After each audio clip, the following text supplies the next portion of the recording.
and see if it picks up that way. It's annoying.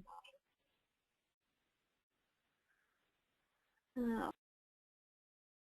With the National Catholic Educational Association, and we want to welcome you to the One Room Schoolhouse, Differentiation Made Easy. Our friend Kate, who is our organizer, is online with me and will be handling most of the technical issues. So if you have technical issues, please use your chat box and send her a message via the chat box, and she will work to help you every way that she can. We had a little trouble with some echoing with her computer during the first one, so we're changing things up. Kate is our Director of Marketing, and she is our chief organizer for these webinars, and we appreciate it very much, all of her work. We'd also like to thank Learn It Systems for their generous support of today's presentation. Okay, your microphones have been muted, and so we ask that you use the chat box for questions. To ask a question, click in the question bubble, and then click into the topmost gray box and enter your question using the keyboard, and then click send. Second, the webinar presentation will run for nearly an hour, but we do hope to get some questions in at the end. Third, today's webinar will feature a couple of polls, and to answer the poll question, use your mouse to make your selection when the poll appears on the screen and then click submit. Fourth, and this is really important, after it's all over, you will receive an email saying that the webinar has concluded, and you'll do a brief survey evaluation, and we really appreciate your completion of that document. Then after you do that, in a couple of days, you will receive a copy of the final recorded presentation and the available presentation slides. So you will get the handouts in a day or two. I am Kathy Mears, the Executive Director for the National Catholic Educational Association Elementary Schools Department. Kate has written wonderful things about me, but I'm just going to tell you that I've been in Catholic education 32 years as teacher, principal, and assistant superintendent. I also want to let you know that I am coming to you from Montana. I have had the great fortune of working with all the principals in the whole state of Montana today, and it has been a wonderful day, and I appreciate their support and for their gracious welcome to me. Again, I want to thank Learn It Systems for their support, and we're going to begin right now. Back when I went to college, they told us that if we wanted to be successful, we should tell our students what we were going to teach them and then teach them. So I'm going to tell you what I would like to be our goals for today. First of all, I want to give you some strategies that you can use immediately. You don't have to run anything off with many of these. You just can implement them tomorrow. They are very easy to implement. We're going to talk about assessments and some pre-assessments that you can use that will help you to do a good job in knowing where your students are, what they know or don't know. And then we also want you to gain confidence. You're probably already doing some of these things and doing some of these things very well, or maybe you need a little work and you want to do some more things but you don't know what to do. So you need to have confidence in your skills, and I hope that we can affirm and you'll be able to say, hey, I already do that, because I imagine that you are already doing something that I will present today. So what can we differentiate? Well, actually, we can differentiate a lot of things. We can differentiate the content. Sometimes people think that means lowering our standards. It does not. If we're going to learn about Jesus, we can all read different materials at different grade levels to read about Jesus and learn about him. We can differentiate the process, what the teacher does or what the student does to help facilitate the learning process. We can differentiate our products or assessments, the things that students create for us to show that they have learned. We can also differentiate the affect, the how we respond to students, how students respond to each other. We can impact that. And finally, we can impact and differentiate the learning environment. We can do things that will make it seem okay to learn differently than others. So the first thing I want to know is I want to pre-assess you, and I want to know what you're already doing and what you find to be easiest to differentiate. So if you could please answer this poll question, what is easiest to differentiate? Is it the content, the material that we're going to use to cover the standard? Is it the process? Is it the products, the assessments, the affect of our relationships with our students, or the learning environment. Please pick one.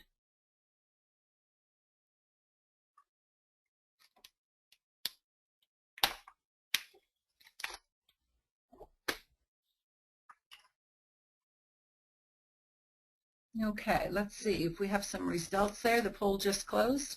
Yes, we do. So 36% of you say content. That's different from this afternoon's earlier group, so that's interesting. 27% said the products and assessment. That's very interesting. It was divided much differently this afternoon. 10% of you said the process, and 10% the affect, and then 17% the learning environment. Because it's a short 45-minute to an hour webinar, we are going to talk just about a few of these areas. And the first one we're going to start with is pre-assessment. A KWL chart is an old strategy, and sometimes we forget, but sometimes old strategies work well. You want to know how you need to differentiate. We have to know what students know what. So this is one way to find out. The first K is for what do I know? What do the students know? They can complete that by writing their own ideas in there. They can complete it in small groups, or you could do it as a class and write things down.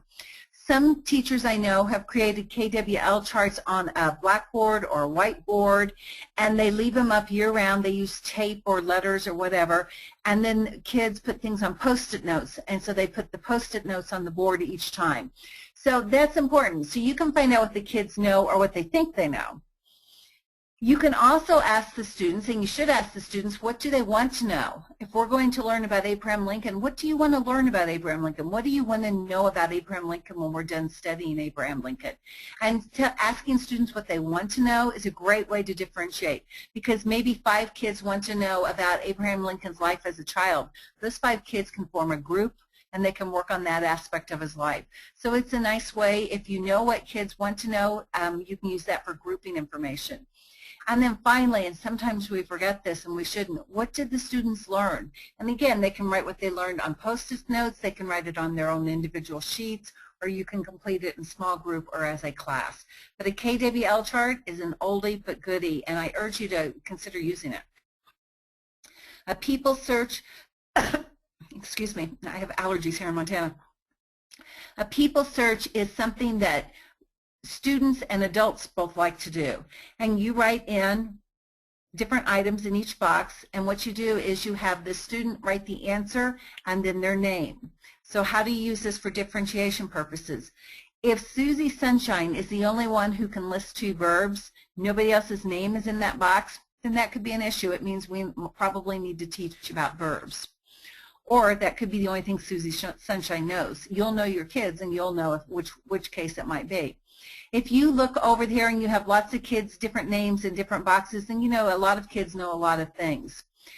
If you have one child whose name doesn't appear anywhere, maybe he doesn't really know anything, maybe he's shy, I don't know. Again, you will know your kids, but he can give you some information. The other good thing about a people search is it can be a study guide when you're finished, and the other thing it can be is a review sheet. So you can do a people search before you start the unit, you can do it at the end of the unit, you can do it in the middle of the unit to see how they're doing. So people searches are great. This is probably a 3rd, end of 2nd grade kind of people search for English language arts. And the next one is a people search that's for older kids who are doing some work with cells. So if you do cells, here's a people search for you. If you would like some additional examples of people searches, please email me. My email, Kate will put it up there for you. And it was the first slide, so we can get the slide presentation in a couple of days. You'll have my email address there too. So please feel free to ask for additional examples. Another way to pre-assess is to use the likely, unlikely. And you can ask the question, the basketball player is 3 meters tall. If kids think that's likely, then you know they don't know much about meters, okay? If you look at the last one, the area of a postage stamp is 20 square centimeters. Again, if they say that's likely, then you know they don't know what centimeter sizes they are. They don't know what a stamp size is, but you know something about it. Some teachers take this and they give their kids green and red paper plates, and they hold up green for likely and the red paper plate for unlikely. Again, easy thing to do, and it lets you know where your class is in the learning process. Okay, we talked about some pre-assessments that are pretty easy to do, don't take much time on your part, but can give you lots of information. Now we're going to talk about some different pedagogies that you already probably use. I think one of the things that you use is probably having students take notes, especially if you're in middle school, 4th grade on up, really. So this is the deal on note-taking. You can provide lots of different times of methods for taking notes, and you should teach students lots of different methods, and they'll gravitate to what works for them. The first kind is just a plain old outline. You might have words on there. I think if I were to do this as a real outline of notes I would give students, I would put them in the order of how the blood moves through the body. So I would have heart, arteries, I might have aorta, and then arteries, capillaries, veins, and then the path of the blood. But that is a basic outline. I'm giving the students words, and then I would leave space for them to write additional notes. The next kind of outline I could give them is I could give them a fill-in-the-blank one, and they would fill in the blank. I would have the blank pumps blood throughout the body, and the kids would write in heart, okay? And then I would have a sentence about arteries and veins, etc. That kind of fill-in-the-blank notes is easy for you to do, and it's good for kids who have struggled to write a lot. You can give them places where they can go take their own notes. Like right here, there is a website there about the circulatory system. You can give them PowerPoint slides like this one, and they can write all over the PowerPoint slide about what each of those parts are involved in the circulatory system. How are we differentiating? We teach students to pick the type of notes that work best for them. Do they like the kind with the fill-in-the-blank notes? Does that help them to learn? Do they like the ones with just the words? Do they like the picture? More and more students are going to like the pictures. But I know a lot of adults, if I'm doing the PowerPoint, you want the PowerPoint right now. You wish you had the pictures to write up the information on right now. So either way, you know, it can work. But again, you're differentiating. You and your student are determining what way works best for them to take notes. You can also differentiate note-taking with using technology. Are they going to type notes? Are they going to record notes for later? Are they going to write notes by hand? All those are ways to differentiate note-taking. You haven't changed the content one little bit, but you've changed the way the students will access the content. Another thing that we want to talk about a little bit is cooperative learning, because it's a great differentiation strategy that is often overlooked because teachers tend to worry about it because it can appear chaotic and loud, and those aren't two things we really like in our classrooms. So one way that you can cut down on the chaos associated with cooperative learning is to have planned partners. And some people do it by having clock partners, they have season partners, they have map partners, and it really doesn't matter what you use, but let's talk about season partners because that's easy. There are 4 seasons, so you will have 4 partners for each student under this method. You will have a winter, spring, summer, and fall partner. You will control at least 2 of those seasons. Say, for example, you want students of like abilities, so you put Susie and Johnny together because they are like abilities, and they are spring partners. And all of the spring partners are kids of like abilities, and you've decided who everyone is paired with. Say you want kids of unlike abilities together. So those might be the winter partners. So you would plan and you write down on everybody's sheet, this is your winter partner, here's the person's name. And when you want kids of different abilities together, you tell the kids, get with your winter partner. Kids can choose their own summer partner, their own autumn partner. By this way, you've cut down the chaos, you've cut down all the talking, who's going to be my partner, you've cut down who's hurt feelings, all that, because the partners are pre-assigned. And you can leave these partners for 1 day, 1 week, 1 month, 1 year. It doesn't really matter. But it helps to make cooperative learning more manageable, and it gives you some control over who's going to work with whom. The other rule for cooperative learning that's very important is to have the students report out what they've heard, not what they said in the group. This helps everybody to learn more. It also helps them to learn to be active listeners. So if Johnny and Susie are together, then Susie has to say what Johnny said in the group, and Johnny can only report what Susie said. Or if they came to an answer together, he can report out, or she can report out what they came to the answer to together. So those are 2 of the things that help with cooperative learning. And the third thing is, when they say we need more time, you need to repeat after me. The answer is no. Don't give them more time, because while one group needs more time, nobody else does.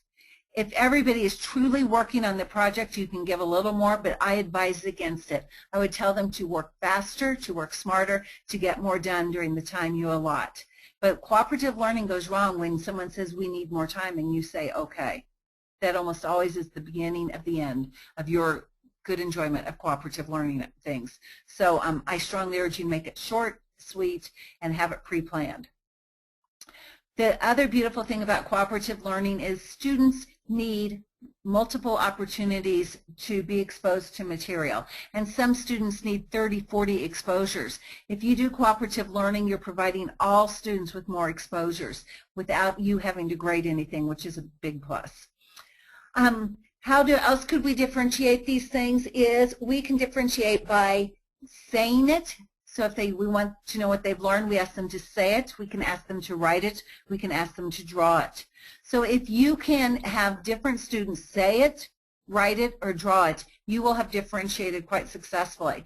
Maybe some kids say it 4 times a week, but 1 day a week they're going to write it, because we don't want to exclude these areas where they're weak. We want them to get stronger, so they have to get some practice there.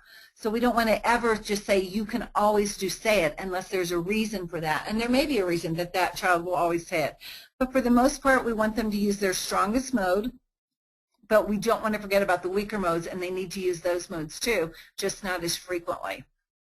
But say it, write it, draw it. You can give them the option. They can pick which one they want. Of course, if Susie always does say it, then you need to say, today, nope, not so much. Susie, today you're going to write it, or whatever. Again, you're the teacher. You know your students. Make those good professional decisions. So how do we differentiate reading? We need to take advantage of technology. There's all sorts of assistive technology out there that you can use. There's lots of things, lots of apps that you can use, but almost anything that is written can be read to a student anymore. That's a big change in the last 5, 6 years. So take advantage of that. Auto-summarizing reduces reading materials and lexiles. So if you want something to be of a lower lexile and you don't have time to take things out yourself, if you have a way to have the old Word 2007 as opposed to 2010, it had an auto-summarize. And if you go to the Tools section on that Word toolbar and go to Tools up there at the top and click on it, you'll see spell check. You'll also see auto-summarize, and it will ask you what percentage, and you can say 25%, 30%, whatever you want. But it will reduce the reading, the lexile score of the reading, and it will make them shorter sentences and easier to read for kids who struggle to read. So it's a great way to do Cliff Notes. There are also now apps that do it. None of the apps I have tried do I like as well as the Word 2007, but they are available. So I would urge you to investigate that. Cooperative learning is another great way, because when cooperative learning, you pair them up.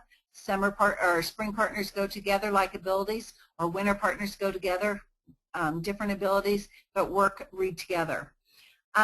Using the flipped classroom concept, where maybe you read to the class, or maybe you talk about the lesson before the kids read it. Those kinds of things will really help kids who are more slow to read or don't read as well. But if students don't read well, continue the remediation. Please help them to get better at reading. Sometimes I worry, because there's so much emphasis that kids have to learn to read by the 3rd grade, that we forget we can still teach them how to read in 4th grade. Ideally, they learn by 3rd to read a lot, but if they don't, let's not quit teaching them to read. Let's continue the remediation, continue the teaching of reading. You guys are reading teachers. Keep teaching kids how to read, even if they're in 4th grade or 5th grade or 6th grade, even if they're in high school.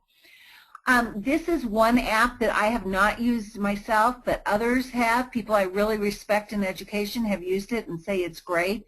It's $10. Many parents will be able to afford that. Maybe a school can afford 1 or 2 iPads with this app on it. But just about any text can be put into this this app. It can actually scan things, and then it reads it to the kids. So for $10, anything that you can scan into here can be read to the kids. It's pretty phenomenal when you think about the power of this $10 app. But I've heard Voice Stream Reader is like one of the best. There are several apps that are free that do text-to-speech, and you may already know one that does it very well, but this is just one that I've heard just really, really good reviews on. Anticipation guides are another way to prepare, especially non-readers, but all readers, to do better when they read, because they know what they're supposed to be reading for. The other thing is an anticipation guide, because as you see in the middle, we have lots of statements about what students are going to read. It provides a summary of the reading material. So that's very helpful to students who don't read well, because when they go to study for the test, they can read this, they can reread this. It's short, concise, and it has the highlights because you created it.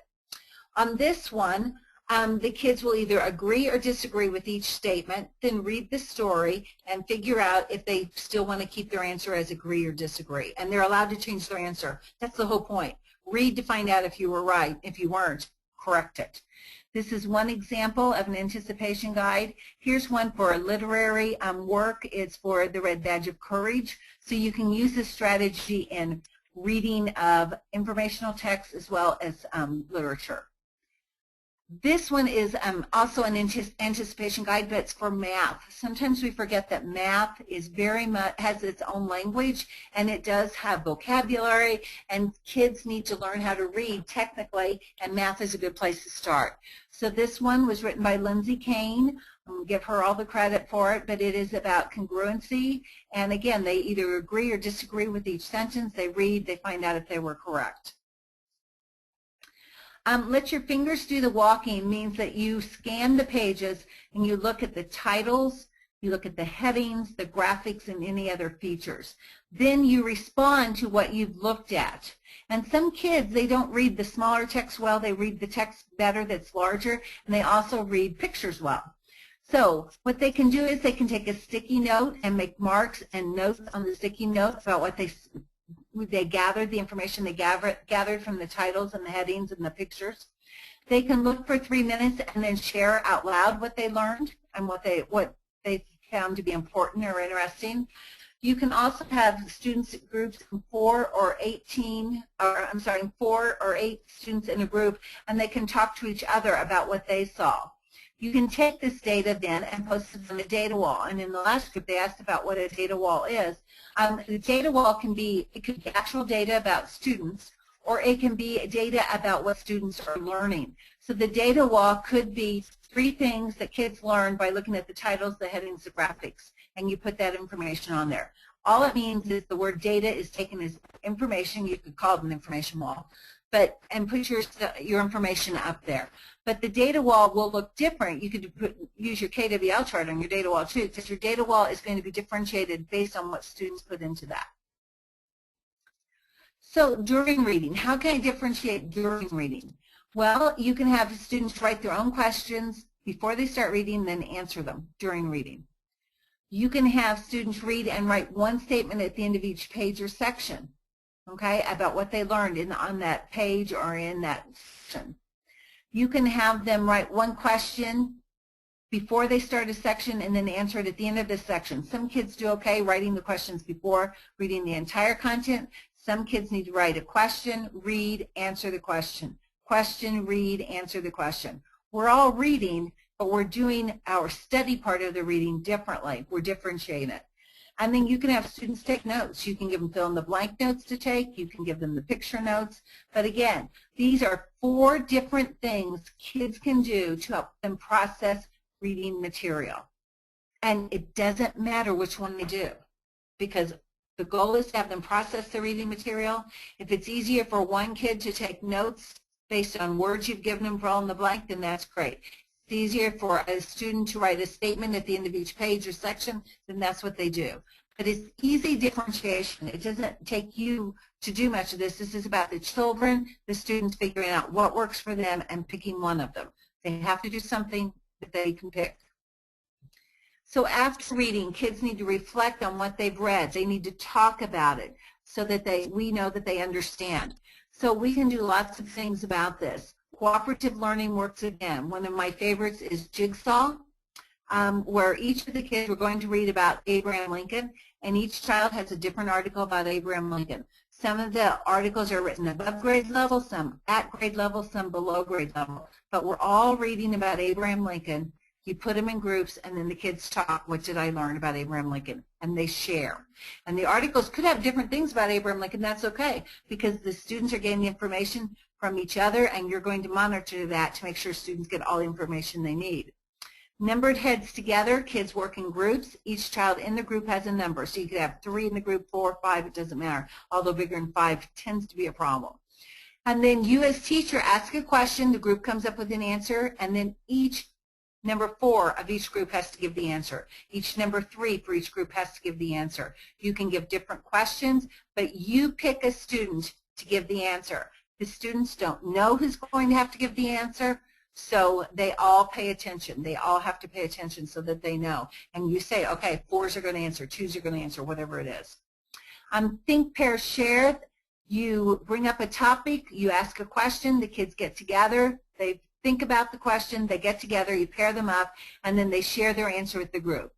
Now again, they have to give what the other person said or the answer they came up together as a group, and that works better. Best answer is the same thing as think, pair, share, except that you have more children in the group. So you can have, here's the question, how old was Abraham Lincoln when he was assassinated? And you have 4 kids working together and they come up with the answer. It's the same thing. They look at each answer. So if you said, how old was Abraham Lincoln when he was assassinated? And one kid says 33, and each kid answers the question, all 4 answer the question if you have 4 in the group. And then the kids decide, okay, your answer is the best, that's the one we're going to give. So they think of the best answer together. After reading, you can have kids write individually for 3 minutes, 5 minutes, 10 minutes, however long you want, but they have to write everything that they learned from their reading in that time period. Now, if a kid really can't write, what can they do? They can go back, speak into the computer, speak into a cassette player, whatever, and say what they've learned during that time. And then graphic organizers can be used. We have some examples. There's a graphic organizer for math. Math people, I did not forget you tonight. Some students, this may work very well for them. It's a very organized graph. Some children would do better with this. It's more of a concept map. And again, they've created it. And each child's might look different, but they should all have the same words, the same examples, but the connections could be a little bit different. Reading map is one of my favorite strategies, and there's a lot of research that shows it's a great strategy. Sorry, I had to get a drink. What the students do is they write everything they know or they think they know about a topic. Again, it can be done individually, small group, large group. So the students read, and while they're reading, if they read something that affirms what was on their list, they circle it. If they read something that says what they had on their list was wrong, then they cross it out on their list. They cross it out because the book says one thing, I said another. Now, if they really want to argue about it, you can tell them, well, if you find another book that says you're right, then we'll look at this. If they have things on their list that wasn't in the book, they can't affirm with the book, then they put a question mark on it. So let them put a question mark by that. If there are things that they learned that they didn't know that they want on their map, now they add those to the list. So there's a lot going on with this reading map, and it's easy to differentiate.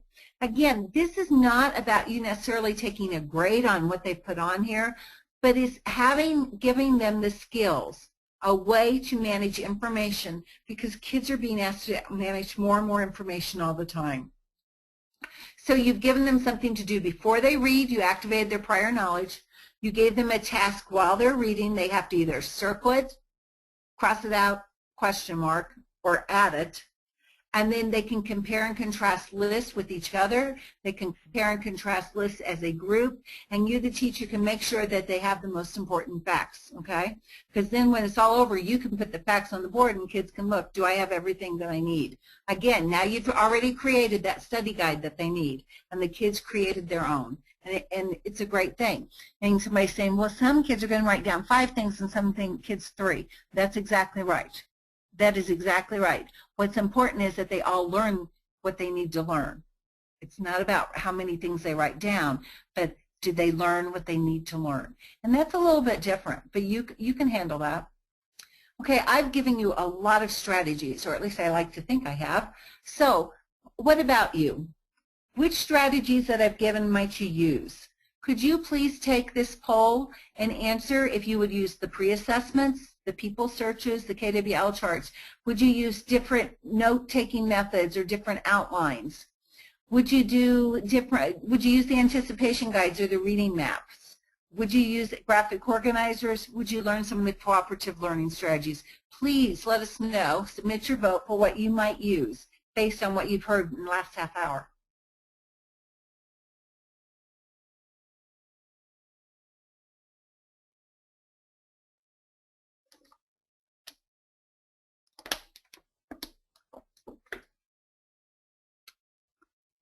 A 100% of you are paying attention right now. That's kind of nice.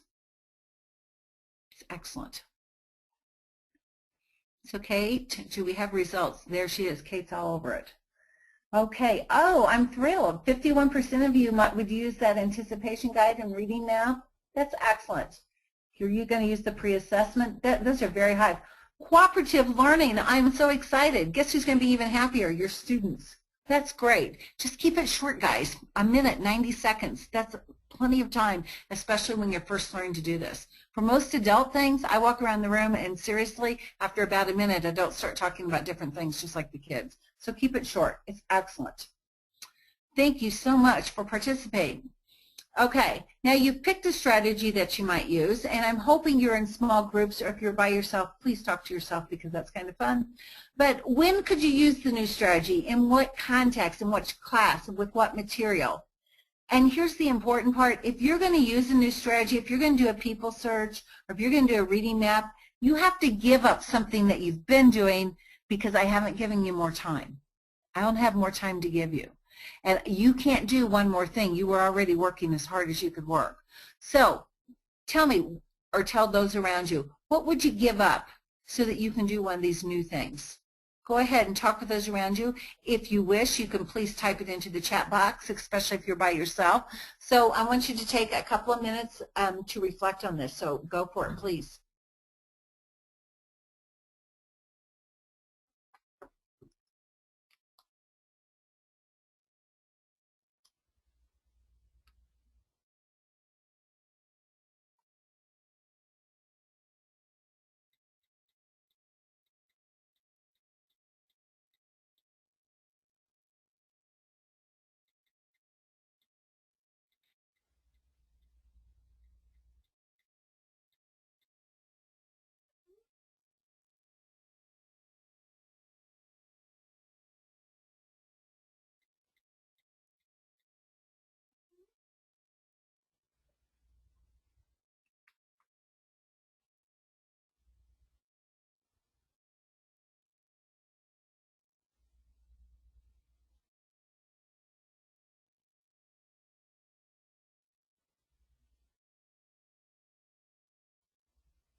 Now, I haven't given you very much time to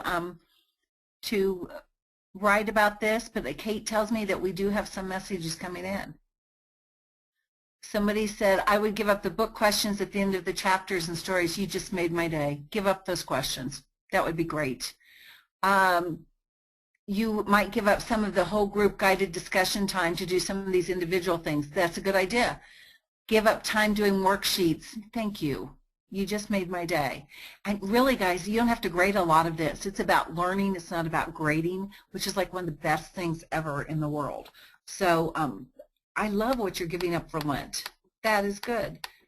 I'm going to go back up to Kate saying, I could use any of these strategies. It would be nice for the end of the year to tie up any loose ends. Absolutely, it would be. So I hope you do.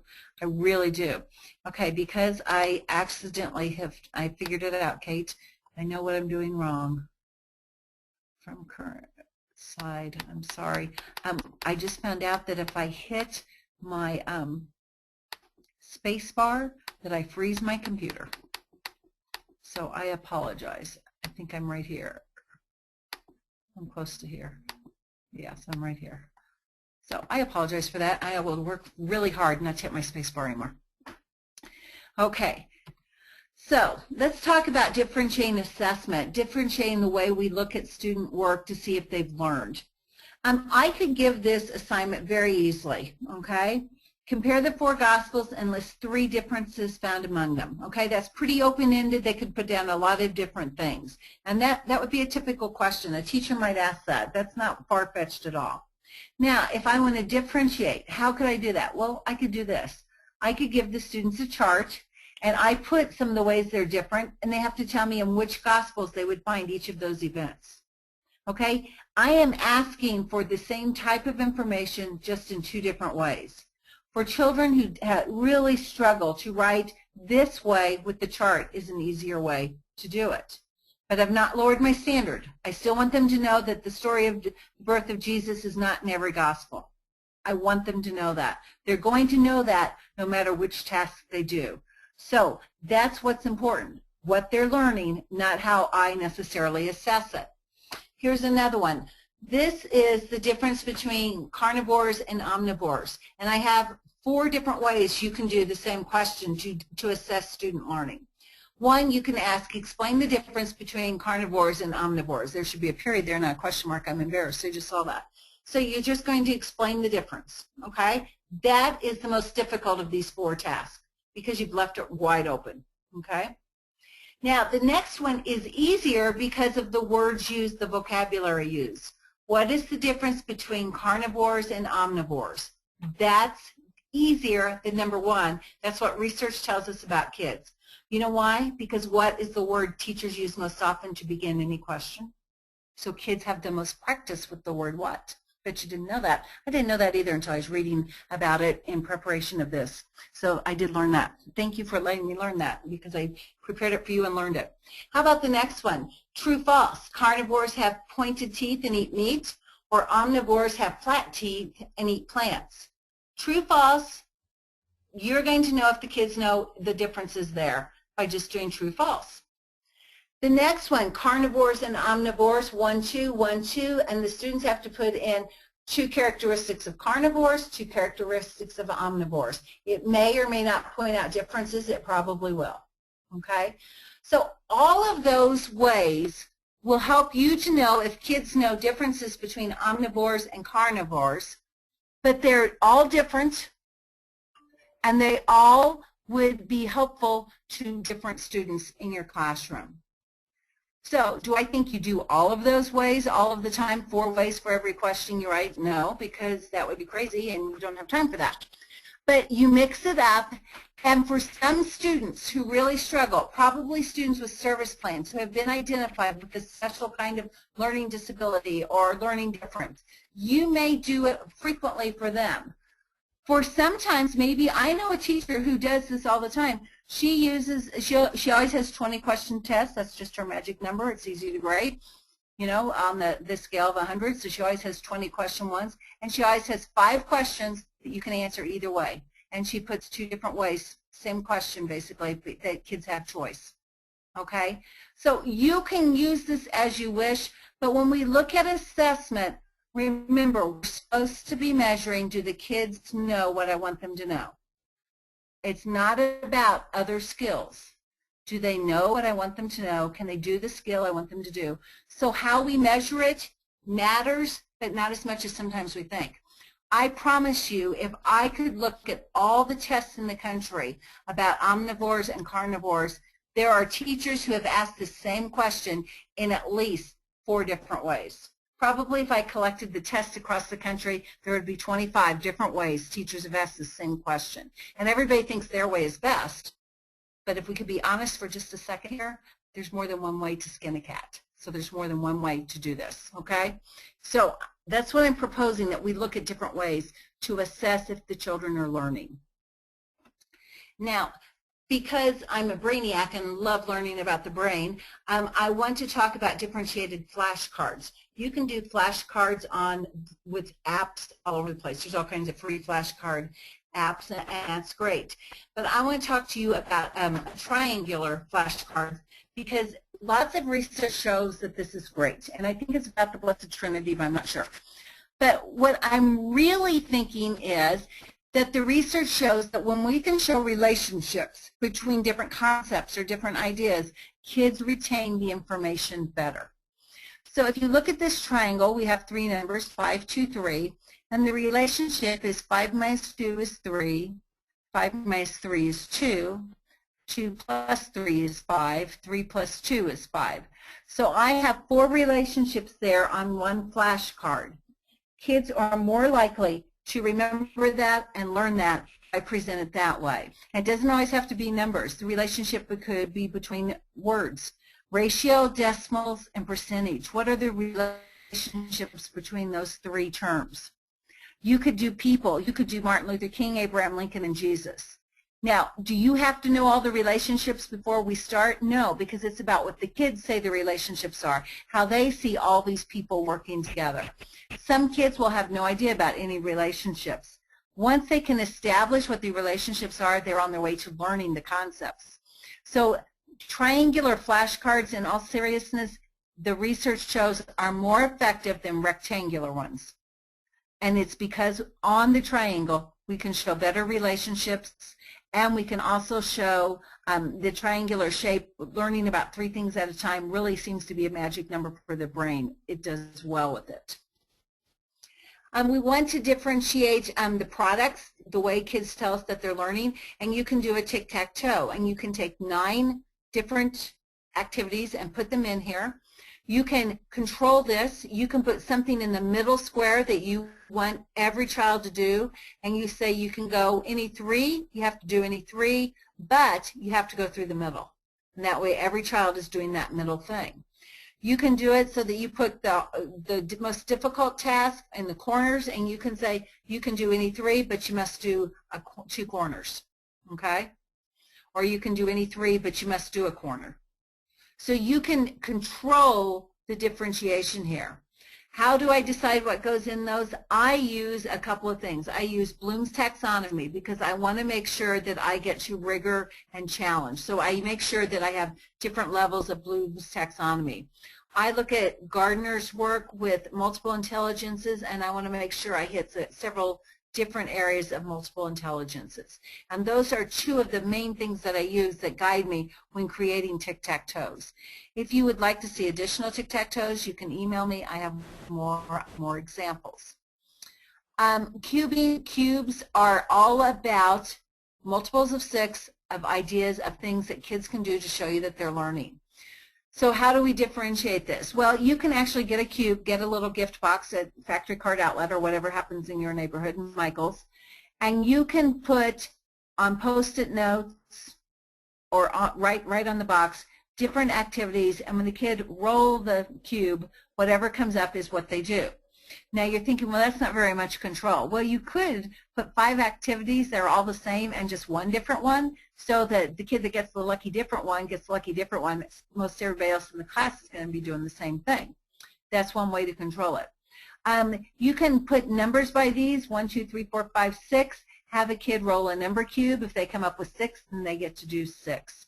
So it's a little bit more free differentiation, and you can't control it as much, but there is some control. If you only have 2 activities you want all the kids to do, then you put 3 on each cube. Okay, so you put 3 of the first activity, 3 of the second activity on the cube, roll it. You have a 50-50 chance that the kid's going to do the activity you want them to do.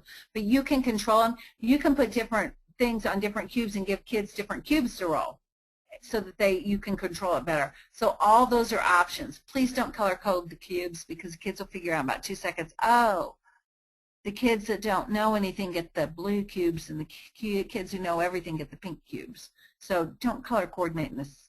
I know you have a big urge to do that, but don't do it. You can have more cubing ideas. I like the 3rd one on here because it has compare contrast, which is Marzano. And if you're doing Marzano work on either the tic-tac-toe or the cubing, you're hitting, again, the right kinds of instructional strategies, the right kind of learning tools that kids need to learn in order to do well. So this is more cubing. Love learning squares. You can put them on their desk at the beginning of the day. By the end of the day, I hope you learn 9 things. And they write something in each box. Again, they're all different because the kids are writing their own things. Maybe you have it for a unit. At the end of the unit, have you learned 9 things? having kids reflect at the end of the day what they've learned during the day is really important. Could you make learning squares with 6 things? Absolutely. I made up 9. I like 9. You don't have to have 9. How do we differentiate in the learning environment?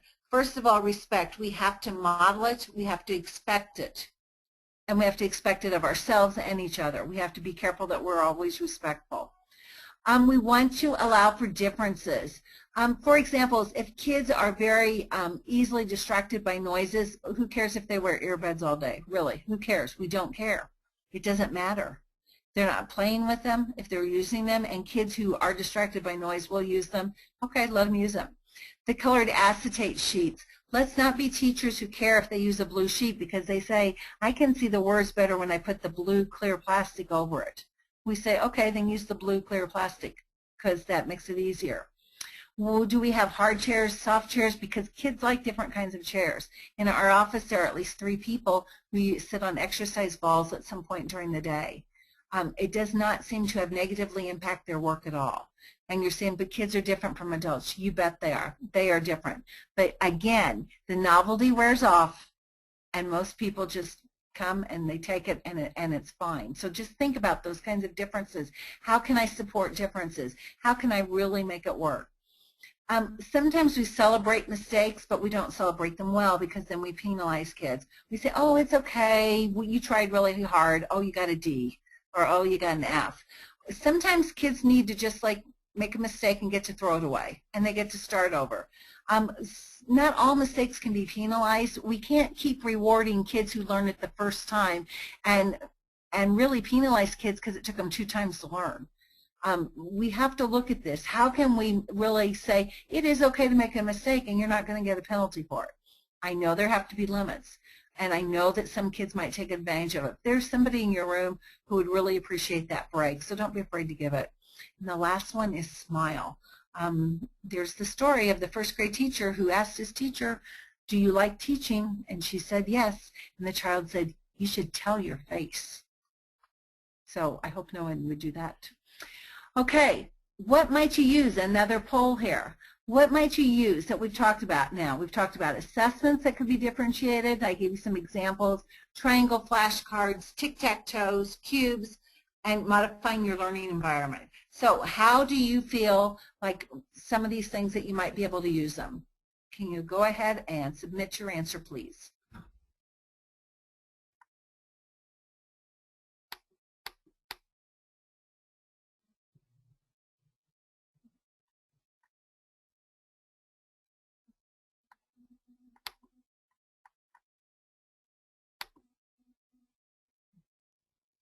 Okay, Kate, we want to see the results. This is excellent. Oh, way more of you guys. You guys are this afternoon's group. They didn't want to try that assessment thing. Go for it. You guys did awesome. The tic-tac-toes and cubes, you know what? Kate, if we can, maybe we can get some of those put on the on our website, but we will share them via email if we can't get them on our websites, but we will do that. Thank you for saying the learning squares because I just think it's fun and it's so easy, and sometimes we just need to be easy. It needs to be easy for you and for the kids, so I think that's a great thing. Okay, let's go forward. Okay, the 3-2-1 is a great way to end your day. It's a great way to end this webinar. So something that you've learned today, 2 what things that you might do differently to impact your instruction, and then a question that you have. And if you want to type your question that you have into the chat space, that would be great. We're running a little bit later than we did this afternoon earlier, but so I'll give you a little bit less time. But you know, if you can tell somebody near you what you've learned or type it in there, something that you might change about your instructions, but you just wrote that they're going to give up lecture time. I love you. Thank you. That's awesome. And then any question that you might have. So if you want to go ahead and type that in or talk to each other or talk to yourself, that's okay too. Feel free. Go ahead.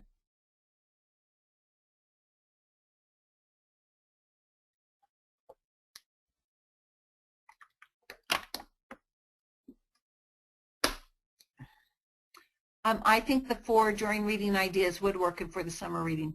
I can't think of why it wouldn't. I think that's a good idea. It'd give them a good opportunity to practice. You know, maybe in the summer they could practice several, you know, 2 or 3 of them and then pick one for by the beginning of the year.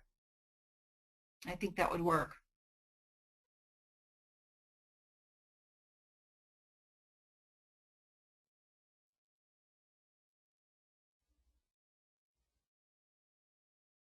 Our school discourages the use of true-false questions. Could I have your opinion of this? Do you want me to get fired? Yeah, I don't think they should be the majority, but I don't think they're a bad thing either. Do I think they should be used all the time? No, obviously not. Do I think that there's a place for them? Sure. I mean, they use them in colleges. They use them on all kinds of tests. So I think there's a place for them. I think you can overuse them because they're the easiest kind of test to write.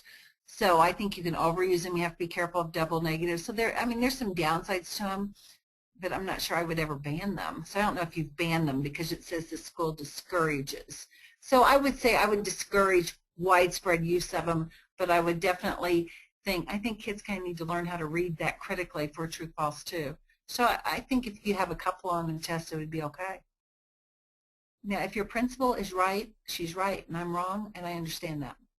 I am all for differentiating assessments, but state tests are not differentiated. Boy, do I know that.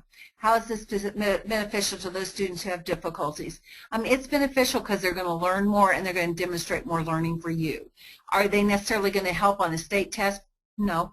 I mean, I can't say that. You can have certain assessment accommodations that I hope that the student is able to take full advantage of. But you're right. But those are 2 different kinds of tests. So if you're saying, well, I need to give them the other kind of tests all the time so that they're prepared for the state test, I suppose that's okay. But again, your job as teacher, you have to assess if they're learning. You can't assess all the time if they're preparing for the state test. So it's probably a both and instead of an either or. It's tough. I worked in Indiana for 31 years. I know about state tests. Would you give a student a grade for the questions that were similar to that of the omnivores and carnivores? Would you give a student a grade for the questions that were similar to that of the omnivores? Yeah, if that's my assessment, I would give them a grade. If it's not, if it's for practice, if it's for review, if it's to help facilitate learning, no. But if that's the assessment, then that's the assessment. If that's the way you say, I'm going to measure if they know the difference through this task, and they can't do it on that task, then that's the task. Now, if you know they really do know the answer, but they couldn't do it on that test, those are 2 different things. So, yes, I would give a grade if that is how we're going to demonstrate that they've learned it. But I wouldn't be punitive. If I know they really do know the difference because they've told me 25 million times, but on the test they didn't because they couldn't handle the task of the test, then we've got 2 issues there. One, they got it. They learned the material. They should be rewarded for that.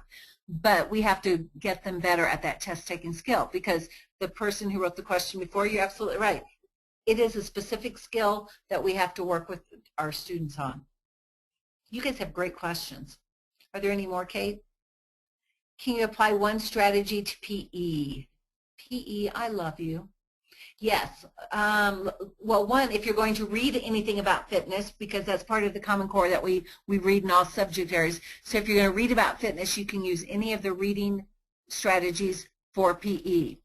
If you're going to talk about the body, like say the circulatory system and how we want to get our heart pumping during exercise and get it up to a special, to our 85% of our maximum heart rate, then we're going to be doing some math. And again, you could do, is it likely or unlikely? Is it likely that I can get my heart rate up by walking?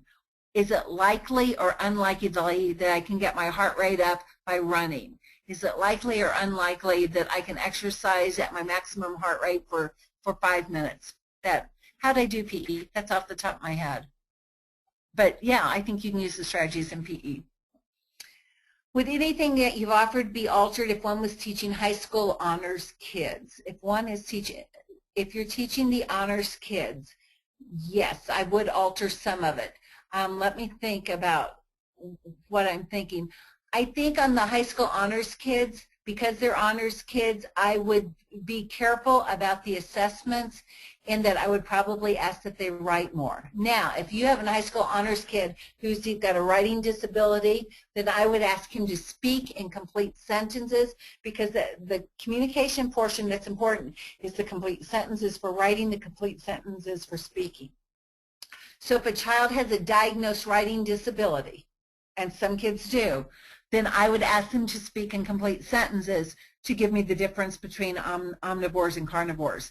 I would ask the other students to write it. I would be less likely to use like the box thing where they just put an X, because I think honors kids especially need to be challenged by the writing process. I hope that helps. Are there grading rubrics to go along with any of these learning strategies? My school's on a 1 through 5 grading system. No, yeah, I have a couple of bad rubrics. I don't want to share them because they're not very good. See what honesty you get from me? No, I'm going to say no, because like I said, the rubrics I have I'm not happy with, so I don't really want to share them. I don't want to put them out there as good.